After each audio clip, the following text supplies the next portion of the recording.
1957 Torch Red Thunderbird restored to data plate specifications.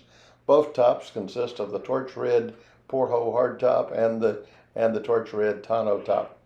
She has the 312 245 horsepower Thunderbird Special V8 with a 4-barrel. She's a D series car.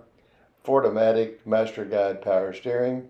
The Thunderbird AM/FM with dual stereo speakers.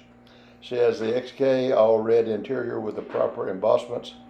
She has a torch red seat belts installed by Mentors. The dual exterior mirrors.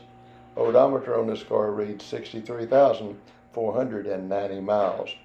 The torch red floor mats in the car with the Thunderbird emblems.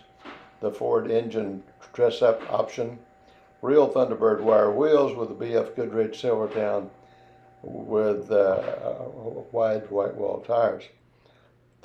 She's a triple red 1957 Thunderbird, automatic power and wire wheels, and 2 tops, number 661.